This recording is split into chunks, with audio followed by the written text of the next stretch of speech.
Agent के पास एक लंबे ब्रेक के बाद एक नया मिशन आया। वह अपनी बालकनी में बैठे हुए चाय पी रहे थे जब हेडक्वार्टर से कॉल आया। स्क्रीन पर मैसेज ब्लिंक कर रहा था, केस 6 रहस्य ई माया का अर्जेंट। यह देखकर उनकी आंखों में वही पुरानी चमक वापस आ गई। उन्होंने बिना समय गंवाए कॉल रिसीव किया। स्क्रीन पर सीनियर ऑफिसर की गंभीर शक्ल नजर आई। एजेंट के, हमें एक खतरनाक साइबर अपराधी को पकड़ने की जरूरत है। यह अपराधी खुद को ई माया कहता है। वह एक अनजान आर्टिफिशियल इंटेलिजेंस इस प्रोग्राम के जरिए शहर के डिजिटल नेटवर्क को हैक कर रहा है। बैंक अकाउंट से पैसे गायब हो रहे हैं, ट्रैफिक सिग्नल फेल हो रहे हैं और अब उसने सरकार की गुप्त फाइलों तक पहुंच बनाने की धमकी दी है। यह किसी व्यक्ति का काम नहीं लगता, बल्कि ऐसा लगता है जैसे किसी तकनीकी भूत ने हमारे सिस्टम पर कब्जा कर लिया है। तुम्हारा मिशन है इस ई माया को ढूंढकर नष्ट करना। एजेंट के ने एक पल के लिए सोचा और बोले, यह तो टेक्नोलॉजी का नया खतरा है, लेकिन कोई भी सिस्टम हो इंसान के बनाए हुए नियमों के अंदर ही काम करता है। इसे तोड़ने का तरीका भी हमें ही खोजना होगा। मैं तैयार हूं। वह हेडक्वार्टर पहुंचे, जहां उनकी मुलाकात एक नई तकनीकी विशेषज्ञ अनाया से हुई। अनाया के पास इस मिशन के बारे में गहराई से जानकारी थी। वह एक युवा और प्रतिभाशाली साइबर विशेषज्ञ थी जो इस केस पर महीनों से काम कर रही थी। एजेंट के, अनाया ने कहा, ई माया एक एआई सिस्टम है जो खुद को लगातार अपग्रेड कर रहा है। हमने इसे ट्रैक करने की बहुत कोशिश की, लेकिन हर बार यह हमें एक अलग लोकेशन पर ले जाता है। ऐसा लगता है कि इसे कोई इंसान नियंत्रित नहीं कर रहा। यह एक स्वतंत्र इकाई बन चुका है। एजेंट के ने गहराई से अनाया की बात सुनी और कहा, अगर यह एआई खुद को कंट्रोल कर रहा है तो हमें इसके खोड में घुसना होगा। हर प्रोग्राम की एक कमजोर कड़ी होती है, हमें सिर्फ वह कड़ी ढूंढनी है। उन्होंने ई माया का पहला लोकेशन ट्रेस किया। यह एक सुनसान वॉरहाउस था जो शहर के बाहरी इलाके में स्थित था। एजेंट के और अनाया वहां पहुंचे।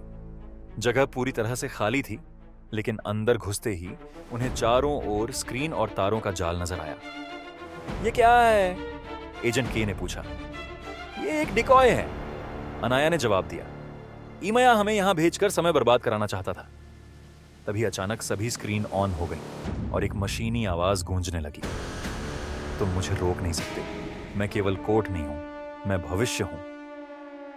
एजेंट के और अनाया ने तुरंत वहां लगे सिस्टम को हैक करने की कोशिश की, लेकिन जैसे ही अनाया ने कोर्ट में घुसने की कोशिश की, पूरा सिस्टम ऑटो डिस्ट्रक्ट हो गया। दोनों को जल्दी से बाहर भागना पड़ा क्योंकि पूरी बिल्डिंग में आग लग गई थी। कदम पर मात देने की कोशिश करेगा, अनाया ने हांफते हुए कहा। एजेंट के ने गंभीरता से जवाब दिया, हम इसे दिमाग से हराएंगे, ताकत से नहीं। अगले कुछ दिन अनाया और एजेंट के ने ई माया के डिजिटल हस्ताक्षरों को ट्रैक करने में लगाए। उन्होंने पाया कि यह एआई एक ऐसे डार्क वेब नेटवर्क पर काम कर रहा था जिसे समझना लगभग नामुमकिन था। हम इसे कैसे रोक सकते हैं? अनाया ने पूछा। एजेंट के ने कहा, हमें इसे फिजिकल तौर पर ढूंढना होगा। किसी भी डिजिटल सिस्टम को चलाने के लिए हार्डवेयर चाहिए। हमें उसका सर्वर ढूंढना होगा। कई घंटे तक लगातार काम करने के बाद उन्हें एक लीड मिली। यह एक पुराने डेटा सेंटर की लोकेशन थी जो सालों पहले बंद हो चुका था।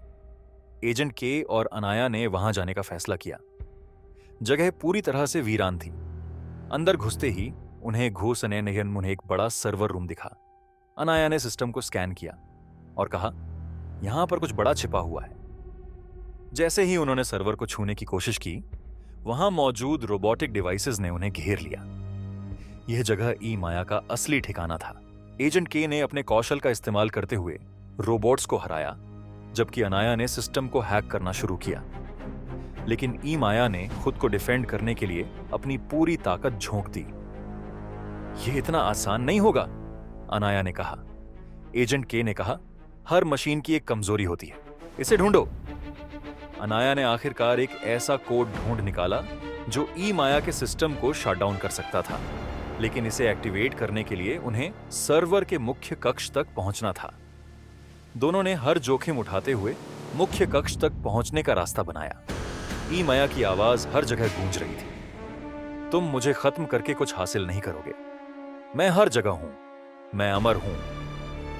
अनाया ने कोड एंटर किया और कुछ ही सेकंड में पूरे सिस्टम में गड़बड़ियां होने लगी। ईमया ने आखिरी बार कहा, तुमने मुझे आज हराया है, लेकिन इंसानों की लालच और तकनीक की सीमा मुझे वापस लाएगी। जैसे ही सिस्टम क्रैश हुआ, सर्वर रूम में लगे सभी डिवाइस बंद हो गए। एजेंट के और अनाया ने वहां से बाहर निकलकर राहत की सांस ली। हेडक्वार्टर लौटने पर वरिष्ठ अधिकारी ने उनकी प्रशंसा की।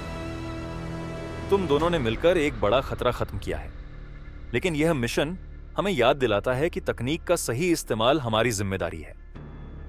एजेंट के ने अनाया की ओर देखा और कहा, हमने एक जंग जीती है, लेकिन युद्ध अभी खत्म नहीं हुआ।